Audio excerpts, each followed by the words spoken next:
The convenience store's fluorescent lights flickered, matching the sporadic flashes of lightning outside. I ducked in to escape the sudden summer thunderstorm, my hair plastered to my face, clothes clinging uncomfortably. As I reached for the last energy drink on the shelf, another hand brushed against mine. I turned, locking eyes with a stunning blonde, her green eyes sparkling with amusement. "Looks like we're both in need of a pick-me-up," she said, her voice husky and inviting. I couldn't help but smile. "Long night ahead?" "You could say that. I'm Jacqueline, by the way." "Callie," I replied, feeling a strange flutter in my stomach. "You can have the drink. I'll grab a coffee instead." She insisted we split it, and somehow that led to us huddled under the store's awning, sharing the can and our stories as the rain pounded the pavement. Jacqueline, it turned out, was a rowing coach, in town for the upcoming Alabama State Rowing Championship. My heart sank a little. I was competing in that same event.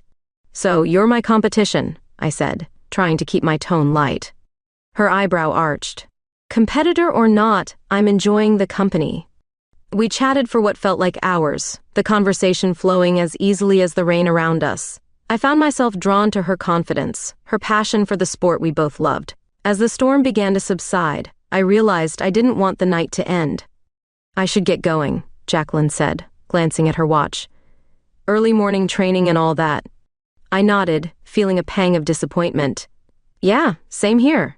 It was nice meeting you, Jacqueline." As she turned to leave, she paused, looking back at me with a mischievous glint in her eye. "May the best woman win, Callie." The next few days were a whirlwind of training and preparation. I couldn't shake the memory of our late-night encounter, Jacqueline's smirk haunting my thoughts. The championship wasn't just about the glory anymore. The prize money had become crucial for my dream of starting a youth rowing program. On the first day of the competition, I spotted her across the boathouse. She caught my eye and winked, sending an unexpected thrill through me.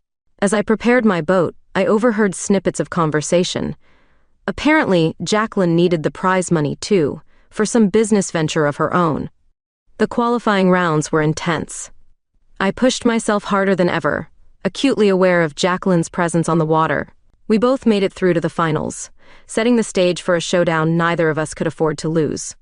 That evening, as I was leaving the boathouse, I quite literally ran into Jacqueline. My hand shot out to steady myself, landing on her waist. The touch sent a jolt through me, and I quickly pulled away. "Whoa there," she laughed, her hand lingering on my arm. "Trying to sabotage the competition?" I rolled my eyes, trying to ignore the warmth spreading through me. "You wish. I prefer to win fair and square." "Is that a challenge, Callie?" She stepped closer, her voice dropping to a whisper. "Because I never back down from a challenge." The air between us crackled with tension. For a moment I thought she might kiss me, and worse, I realized I wanted her to. But she just smiled, brushed past me, and disappeared into the night, leaving me breathless and confused. As I made my way home, my mind raced. The championship, the prize money, my dreams, they all seemed to pale in comparison to the whirlwind of emotions Jacqueline had stirred up. I knew I should be focused on the competition, but all I could think about was the possibility of seeing her again, of exploring whatever this was between us. Little did I know, our midnight encounter was just the beginning of a journey that would challenge everything I thought I knew about myself, my ambitions, and my heart. The early morning mist hung low over the river as I arrived at the training site. My muscles ached from yesterday's qualifiers, but I pushed the discomfort aside. I had a point to prove, not just to the other competitors, but to myself, and if I was being honest, to Jacqueline. Speaking of the devil, I spotted her golden hair glinting in the dawn light as she expertly maneuvered her single scull across the water. Her technique was flawless, each stroke powerful and precise. I couldn't help but admire her form, both as a rower and, well, I tried to push that thought away. As I launched my boat, Jacqueline glided over. "Morning, Sleeping Beauty," she called out, a teasing lilt to her voice. "Thought you might have chickened out after yesterday." I scoffed, settling into my rhythm.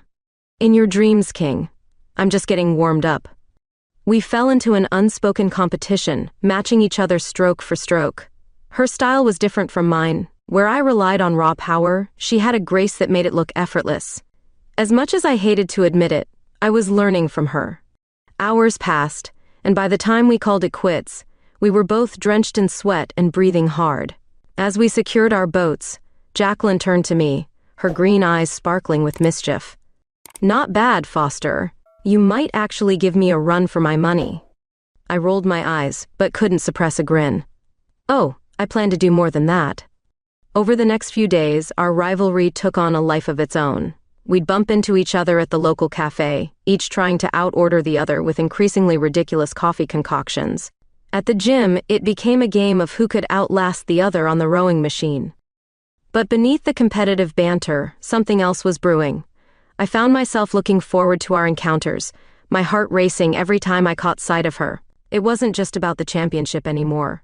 One evening, as the sun dipped below the horizon, painting the sky in hues of orange and pink, I decided to squeeze in some extra practice. To my surprise, I found Jacqueline already at the boathouse, her expression uncharacteristically serious. "Everything okay?" I asked, approaching cautiously. She sighed, running a hand through her hair. "Just pressure, you know? This competition means a lot." I nodded, understanding all too well. "Want to talk about it?" Before I knew it, we were sitting on the dock, feet dangling in the cool water, sharing our dreams and fears. Jacqueline confessed that the prize money would help her open a specialized training center for adaptive rowing. "It's not just about winning for me," she said softly. "It's about making a difference."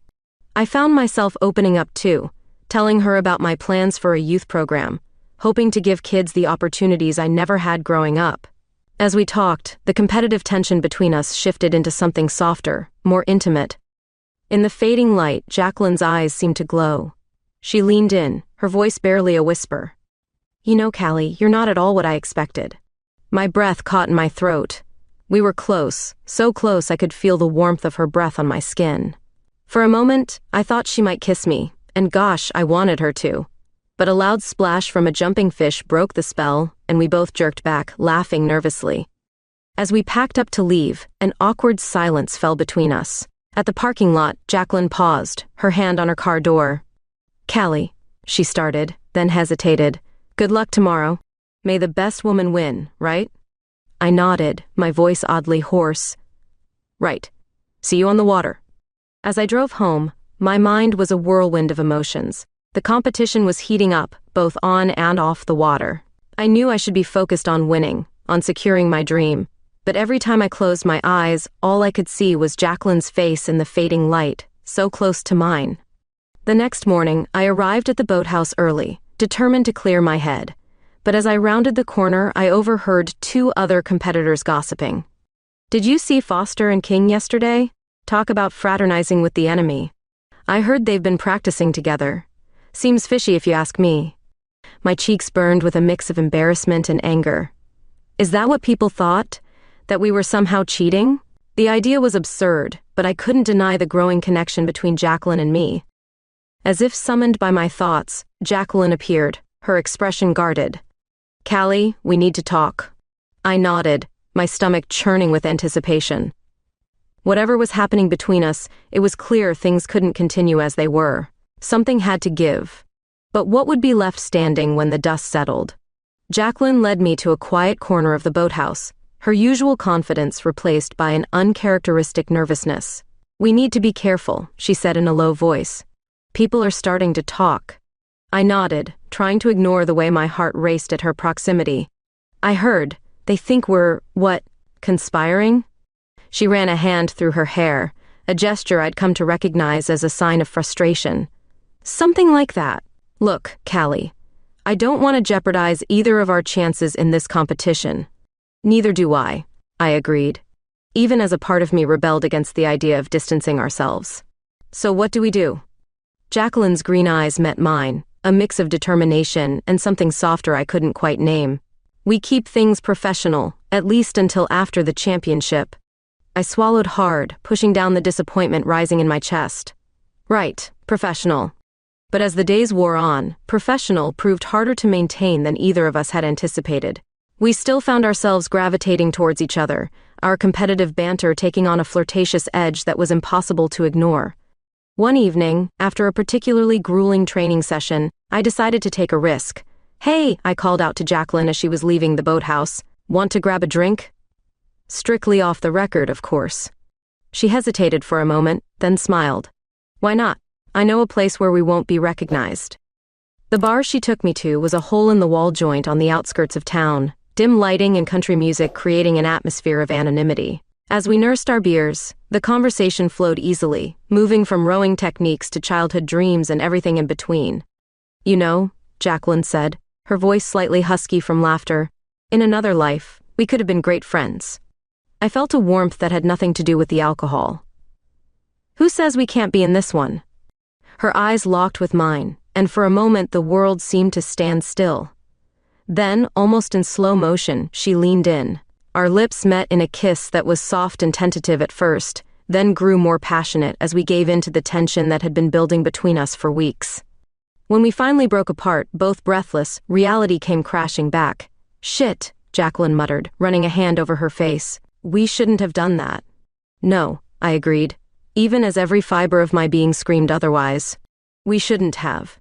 The ride back to town was silent, thick with unspoken words and suppressed desires. As Jacqueline dropped me off, she paused, her hand on the steering wheel. Callie, Don't. I cut her off gently. Let's just focus on the competition, okay?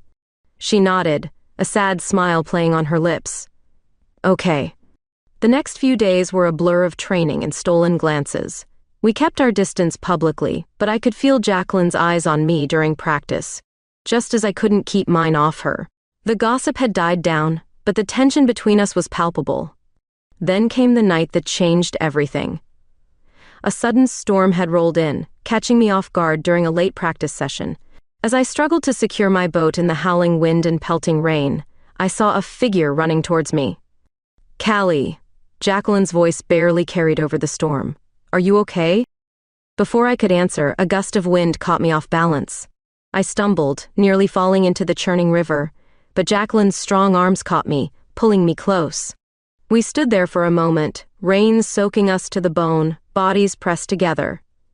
Then, as if by mutual agreement, our lips met in a kiss that rivaled the storm in its intensity. All thoughts of competition and propriety vanished as we lost ourselves in each other. In a blur of passion and need, we made our way to Jacqueline's car. Steamed windows and hushed moans marked a moment of shared intimacy, brief but profound. Afterwards, as we caught our breath, reality began to seep back in. Gosh, Jacqueline whispered, her forehead resting against mine. What are we doing, Callie? I didn't have an answer. All I knew was that despite the complications, despite the potential consequences, I didn't regret a thing. I don't know, I admitted. But I don't want to stop. Jacqueline's laugh was soft and a little sad. Me neither. But the competition is still happening, I finished for her. And we both still need to win. We sat in silence for a while, the rain drumming on the roof of the car, neither of us willing to be the first to leave. Finally, Jacqueline spoke. Maybe we could keep training together, in secret. I raised an eyebrow. Isn't that what got us into trouble in the first place? She grinned, some of her usual mischief returning. Probably. But I'm starting to think some trouble might be worth it. As I made my way home that night, my clothes still damp and my lips still tingling from Jacqueline's kisses, I knew we were entering dangerous waters. The competition was drawing closer, the stakes higher than ever. But now, there was more than just prize money on the line. I fell asleep that night with Jacqueline's scent still clinging to my skin, wondering how I could possibly focus on winning when my heart was pulling me in an entirely different direction. Little did I know our secret rendezvous was about to become the least of our worries. The next few days were a delicate balancing act. By day, Jacqueline and I maintained our competitive facade, trading barbs and challenging each other on the water. But in the stolen moments between practices, hidden from prying eyes, we explored the growing connection between us. Stolen kisses in the boathouse, lingering touches as we passed each other. It was exhilarating and terrifying all at once. One evening, as we were wrapping up a secret training session, Jacqueline's phone buzzed insistently. Her face paled as she glanced at the screen. Everything okay? I asked, concern creeping into my voice. She forced a smile that didn't reach her eyes. Yeah, just an old friend in town, nothing to worry about. But I could tell something was off. Jacqueline was distracted during our next few encounters, her mind clearly elsewhere. I wanted to press her for details, but our fragile arrangement felt too new, too uncertain to risk pushing boundaries. My own troubles were mounting as well. The reality of the competition's financial stakes was hitting hard. My savings were dwindling, and the youth program I dreamed of starting seemed further away than ever. I found myself spending sleepless nights poring over budgets, trying to make the numbers work. It all came to a head one afternoon at the local cafe. I was nursing my third coffee, spreadsheets spread out before me, when a shadow fell across my table. Well, if it isn't Callie Foster. I looked up to see a striking redhead, her arms crossed and a smirk playing on her lips. Something about her stance, the challenge in her eyes, set off alarm bells. "I'm sorry. Do I know you?" I asked, trying to keep my tone neutral. She laughed, a sharp sound devoid of humor. "No, but I know all about you. I'm Sophie, Jacqueline's ex." My heart dropped. So this was the old friend that had Jacqueline so on edge. "I see," I managed, unsure of what else to say. Sophie's eyes narrowed. "Do you? Because from where I'm standing, it looks like you're getting awfully cozy with my girl." "Your girl?" I couldn't help the edge that crept into my voice. I was under the impression Jacqueline was very much single. "Oh, honey," Sophie leaned in, her voice dripping with condescension. "Jackie and I have a long history. She always comes back to me. This little. Whatever it is you think you have, it's just a distraction." Before I could formulate a response, Sophie straightened up, her smile turning predatory. "Enjoy it while it lasts, Callie, and good luck in the competition. You're going to need it." As she sauntered away, I sat there, my mind reeling. Was what Sophie said true? Was I just a temporary diversion for Jacqueline? And how much had Sophie told her about our encounter? I spent the rest of the day in a haze, my concentration shot.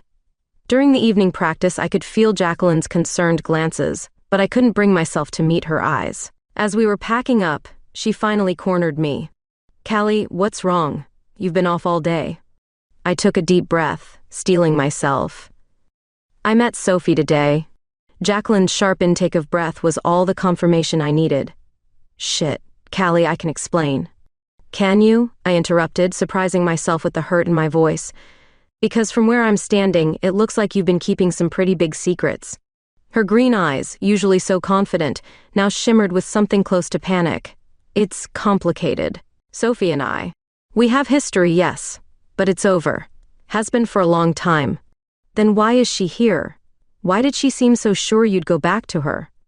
Jacqueline ran a hand through her hair, a gesture I'd come to associate with her frustration. "Because that's what Sophie does. She shows up, causes chaos, and then disappears again. But I swear, Callie, what's between us? It's real. At least, it is for me." I wanted to believe her.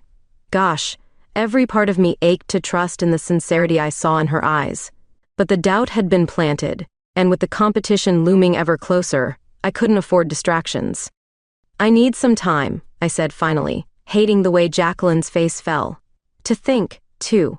Figure things out." She nodded, resignation settling over her features. "I understand, but Callie, please believe me when I say that you're not just some distraction. What I feel for you. It's more than I've felt in a long time." As I walked away, my heart heavy and my mind clouded, I couldn't shake the feeling that everything was about to change. The competition was less than a week away, and suddenly, winning seemed both more important and less significant than ever before. That night, as I tossed and turned in bed, my phone lit up with a text from an unknown number. "Sweet dreams, Callie. Enjoy them while they last. S." I stared at the screen, a chill running down my spine. It was clear now, this was about more than just the competition. Sophie wasn't just fighting for Jacqueline. She was out to destroy anyone who got in her way. As I finally drifted off to sleep, my dreams were filled with churning waters and storm clouds, with Jacqueline just out of reach, her hand extended towards me as Sophie's laughter echoed in the distance. The race was on, both on and off the water, and I was beginning to fear that no matter the outcome, I might end up losing far more than I'd bargained for. The days leading up to the competition were a blur of tension and unspoken words.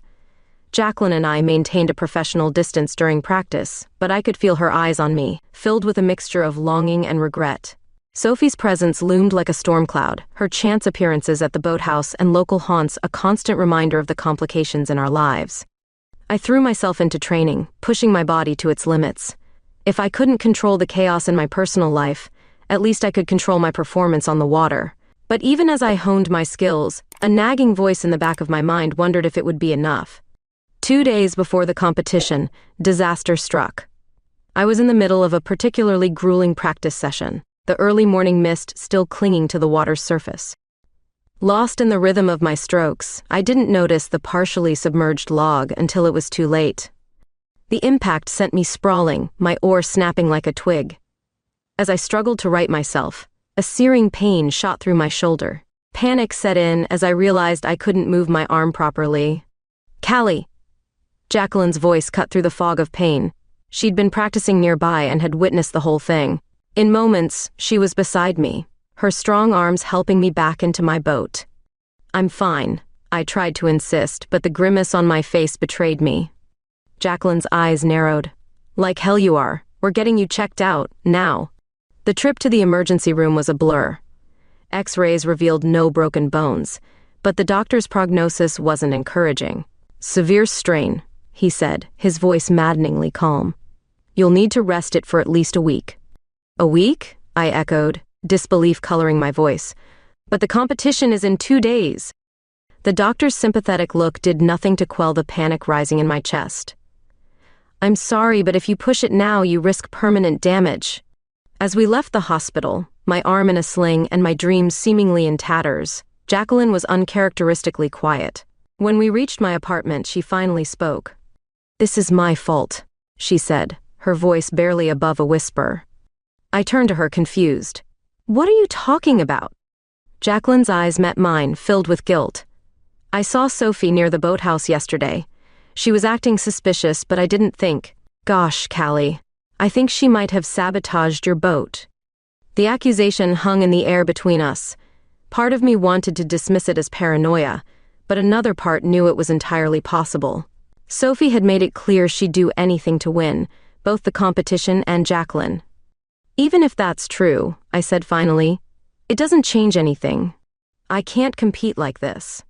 Jacqueline's hand found mine, her touch sending a familiar warmth through me despite everything. "Maybe not alone," she said, a determined glint in her eye. "But what if we competed together?"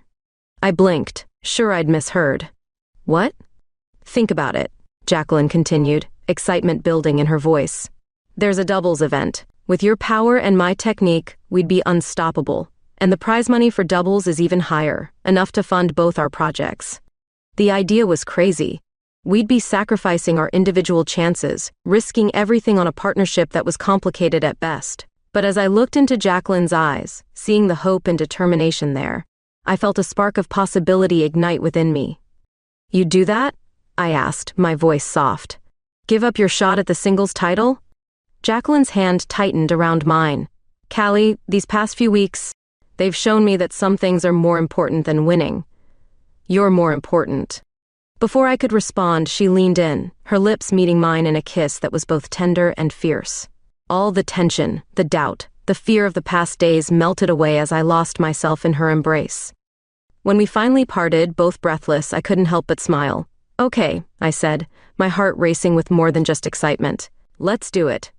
The next day was a whirlwind of activity. We had to convince the competition organizers to let us switch to the doubles event, modify our training regimen, and figure out how to work together in a way that wouldn't aggravate my injury. As we practiced, I was struck by how naturally we fell into sync. Jacqueline's graceful technique complemented my power, our strokes aligning as if we'd been rowing together for years. For the first time since my accident, I felt a glimmer of hope. But our newfound harmony didn't go unnoticed. As we were leaving the boathouse that evening, we ran into Sophie. Her eyes narrowed as she took in our closeness, the way Jacqueline's hand rested protectively on my lower back. "Well, isn't this cozy?" she sneered. "Teaming up to save your skins?" Jacqueline stepped forward, her voice low and dangerous. "Back off, Sophie, it's over. Whatever game you're playing, it ends now."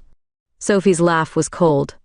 "Oh, Jackie, you should know by now I always play to win. Enjoy your little partnership while it lasts." As she sauntered away, I felt a chill run down my spine. "You don't think she'll try anything else, do you?"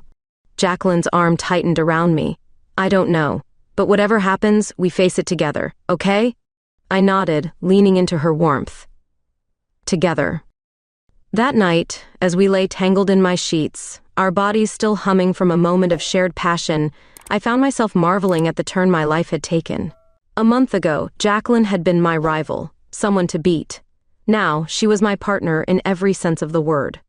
As I drifted off to sleep, Jacqueline's steady breathing a comforting rhythm beside me, I knew that whatever challenges tomorrow brought, we'd face them as one. The race of our lives awaited, both on and off the water, and I was ready to give it everything I had. The morning of the competition dawned bright and clear, the calm waters of the river belying the storm of emotions churning inside me. Jacqueline and I arrived at the boathouse early, the air thick with anticipation and the quiet murmur of competitors preparing for the day ahead. As we began our warm-up routine, I could feel the eyes of the other rowers on us. News of our last-minute partnership had spread quickly, and opinions were divided. Some admired our adaptability, while others whispered about unfair advantages and questioned the legitimacy of our sudden teamwork. "Ignore them," Jacqueline murmured, her hand finding mine as we stretched. "It's just you and me out there." I nodded, trying to focus on her touch, on the strength we'd found together. But as we made our final preparations, a familiar voice cut through the pre-race clamor. Well, if it isn't the dream team?" Sophie sauntered towards us, her smile sharp and predatory. "I have to hand it to you, Jackie. Teaming up with your little protégé? Clever move." Jacqueline tensed beside me. "What do you want, Sophie?" Sophie's eyes flickered between us, landing on our joined hands. "Oh, nothing. Just wanted to wish you luck. You're going to need it." As she walked away, I couldn't shake the feeling that her words held a deeper threat. "Jacqueline," I started, but she shook her head. "Not now, Callie. We can't let her get in our heads. Let's just focus on the race." The hours leading up to our event passed in a blur of anticipation and nervous energy. As we finally took our positions at the starting line, I felt a moment of panic. What if my shoulder couldn't handle the strain? What if we'd made a terrible mistake? But then Jacqueline's voice cut through my doubts, low and steady. "We've got this, Callie. Together." The starting gun fired, and we were off. The first few strokes were awkward as we found our rhythm, but soon we fell into sync, our movements perfectly coordinated. The pain in my shoulder faded to a dull ache as adrenaline coursed through my veins. We pulled ahead early, our combined strength and technique giving us an edge. But as we approached the halfway point, I noticed something was off. Our boat felt heavier, sluggish in a way it hadn't during practice. "Jacqueline," I gasped between strokes. "Something's wrong." Her eyes met mine, filled with determination. "Keep going, we're almost there." But our lead was slipping. The other boats were gaining, inch by excruciating inch. As we rounded the final bend, we were neck and neck with the lead boat. That's when I saw it, a small, almost imperceptible hole in the bottom of our boat. We were taking on water, slowly but surely. In that moment, time seemed to slow. I could see the finish line ahead, tantalizingly close. I could hear the roar of the crowd, feel the burn in my muscles as we pushed ourselves to the limit, and I knew, with a certainty that terrified me, that we weren't going to make it.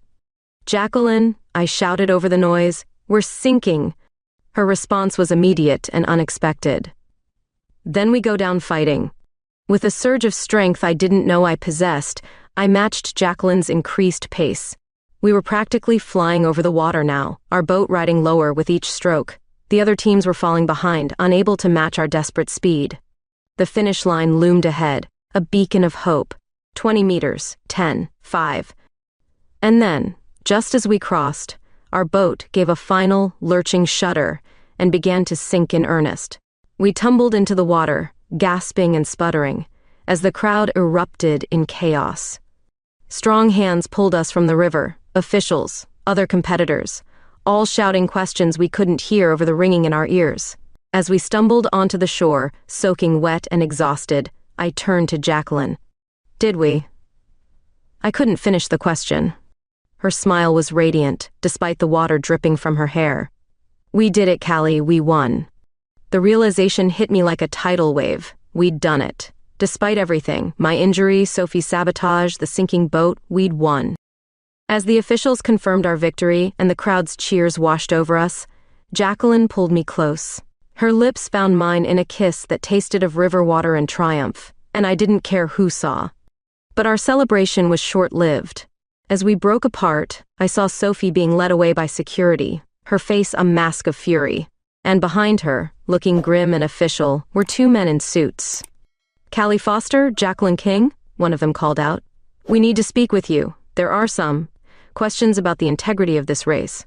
My heart sank as I realized our troubles were far from over. The thrill of victory faded, replaced by a cold dread. As Jacqueline's hand found mine, squeezing reassuringly, I knew we were in for the fight of our lives. The competition committee was waiting, their faces stern and unreadable. As we followed the officials, still dripping wet and shivering, I couldn't help but wonder, had we come this far, overcome so much, only to lose everything now? Jacqueline must have sensed my fear. She leaned in close, her breath warm against my ear. "Whatever happens," she whispered, "we face it together, remember?" I nodded, drawing strength from her presence. Together. No matter what came next, we'd face it as one. The race might be over, but our real challenge was just beginning. The competition committee room felt suffocating, its wood-paneled walls closing in as Jacqueline and I stood before the stern-faced officials. We'd barely had time to change out of our wet clothes, and I could still feel the river's chill clinging to my skin. "Ladies," the head of the committee, a gruff older man named Harrison, began, "we have some serious concerns about the events of today's race." Jacqueline stepped forward, her chin raised defiantly. "With all due respect, sir, if this is about our last-minute partnership." Harrison held up a hand, cutting her off. "This goes beyond that, Miss King. We have reason to believe there was deliberate sabotage involved in today's event." My heart sank. Of course, the hole in our boat. How could we explain that without sounding paranoid or worse, complicit? "If I may," a new voice interjected. I turned to see a young woman I recognized as one of the event coordinators. "We've reviewed the security footage from the boathouse. There's evidence of tampering with multiple boats, not just MS Foster and Miss King's." A murmur went through the room. Harrison's brow furrowed. "And do we know who's responsible?"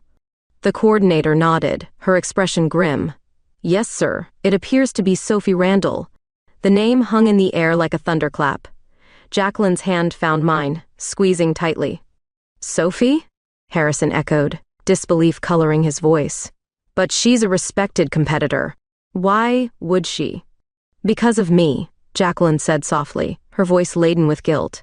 "We have history. She couldn't stand the idea of losing to us." The next hour was a whirlwind of questions, explanations, and barely contained emotions. We recounted everything. Sophie's threats, the accidents leading up to the race, our suspicions that had been dismissed as pre-competition jitters. As our story unfolded, I could see the committee's stern expressions softening, replaced by a mix of shock and sympathy. "Well," Harrison said finally, leaning back in his chair, "this is certainly unprecedented. Ms. Randall will, of course, face severe consequences for her actions, but that still leaves us with the question of your victory." My breath caught in my throat. After everything we'd been through, would they still disqualify us? Jacqueline must have had the same fear. She stepped forward, her voice steady despite the tension I could feel radiating from her. "Sir, we understand if you feel our win is tainted, but I assure you we had no knowledge of the sabotage. We overcame it through sheer determination and teamwork." I nodded, finding my voice.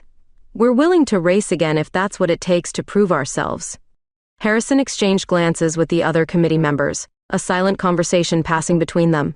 Finally, he turned back to us, his expression unreadable. "That won't be necessary," he said, and I felt my heart plummet. But then, to my astonishment, a small smile crept onto his face. "Your victory stands." The relief that washed over me was so intense I felt my knees go weak. Jacqueline's arms slipped around my waist, steadying me. "However," Harrison continued, his tone serious once more, "given the unusual circumstances, we'll be implementing new security measures for future events.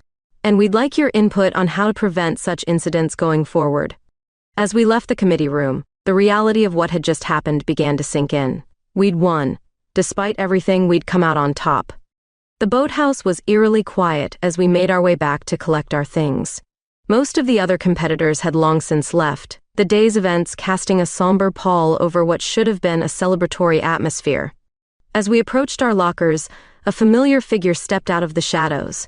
Sophie stood there, her usual confident demeanor replaced by something I'd never seen in her before: defeat. "Congratulations," she said, her voice barely above a whisper. "You earned it." Jacqueline tensed beside me, but I placed a hand on her arm, silently urging her to let me handle this. "Why, Sophie?" I asked, surprised by the lack of anger in my own voice. "Was it really worth all this?" Sophie's laugh was hollow, devoid of its usual sharp edge. "I thought it was. Winning, beating Jackie. It was all I could think about. But now?" She shook her head. "I've lost everything, my reputation, my career. And for what?" I felt a twinge of pity for her, despite everything she'd put us through. "What will you do now?" She shrugged, a ghost of her old smirk playing on her lips. "Start over, I guess, somewhere far from here." Her eyes flickered to Jacqueline. "Take care of her, Foster. She's special." With that, Sophie turned and walked away, her footsteps echoing in the empty boathouse. We watched her go in silence, the weight of the day's events settling over us. Finally, Jacqueline turned to me, her green eyes shimmering with unshed tears. "Callie, I didn't let her finish. Pulling her close, I kissed her with everything I had, pouring all the fear, relief, and overwhelming love I felt into that one gesture. When we finally broke apart, both breathless, I rested my forehead against hers. "We did it," I whispered. "Together." Jacqueline's smile was radiant, brighter than any victory podium could ever be. "Together," she agreed. As we left the boathouse hand in hand, the setting sun painting the sky in brilliant hues of orange and pink, I felt a sense of peace settle over me. The road ahead was uncertain. We had projects to fund, a partnership to navigate, and a sport to help reform. But for the first time in my life, I wasn't facing that uncertainty alone. We'd weathered the storm, Jacqueline and I, and whatever challenges lay ahead, I knew we'd face them the same way we'd faced everything else, side by side, stroke by stroke, stronger together than we ever could be apart. The months following our dramatic victory flew by in a whirlwind of activity. Jacqueline and I threw ourselves into our respective projects with the same passion and determination that had carried us through the competition. The prize money, split equally between us, became the seed that would grow our dreams into reality. My youth rowing program took shape faster than I'd ever imagined. The local community, inspired by our story, rallied behind the initiative. Soon, the riverbanks were alive with the sound of eager young voices and the splash of oars as a new generation discovered the joy of rowing. Jacqueline's adaptive rowing center faced more challenges, but her unwavering dedication saw it through. Watching her work with athletes who'd never thought they'd have the chance to compete was nothing short of inspiring. Her green eyes would light up with each small victory, and I fell in love with her all over again every single day. Our relationship, born in competition and forged in adversity, blossomed in the calm after the storm. We moved in together, our lives intertwining as naturally as our rowing strokes had on that fateful day. Yet, as happy as we were, there was an undercurrent of restlessness that neither of us could quite shake. It was a crisp autumn evening when Jacqueline broached the subject we'd both been dancing around. "Callie," she said, her voice soft as we sat on our porch, watching the sun set over the river. "Do you ever feel like something's missing?" I turned to her, studying the play of fading light across her features. "What do you mean?" She sighed, running a hand through her hair in that familiar gesture of frustration. "Don't get me wrong, I love what we've built here, but the thrill of competition, the challenge." She trailed off, looking at me with a mix of hope and apprehension. "Do you feel it too?" I nodded, relieved that she'd given voice to the thoughts I'd been harboring. "I do. I love our work, but I miss the race." Jacqueline's eyes lit up, a spark of excitement igniting within them. What if we didn't have to choose? What if we could have both? And just like that, a new dream was born. Over the next few weeks, we pored over plans, made countless phone calls, and navigated a labyrinth of paperwork. Our vision? A nationwide adaptive rowing program that would culminate in an annual competition, bringing together athletes from all walks of life. The day we announced our plan to the community was one I'll never forget. The boathouse was packed, familiar faces mixed with new ones, all eager to hear what we had to say. As Jacqueline and I stood side by side, outlining our vision, I could feel the energy in the room shift from curiosity to excitement. "This isn't just about rowing," Jacqueline said, her voice carrying to every corner of the room. "It's about breaking barriers, challenging perceptions, and proving that with determination and the right support, Anything is possible. I squeezed her hand, taking over seamlessly. We've seen firsthand the transformative power of this sport. Now, we want to share that with as many people as possible. The response was overwhelming. Offers of support poured in from local businesses, national sports organizations, and even some of our former competitors. The rowing community, it seemed, was ready for a change.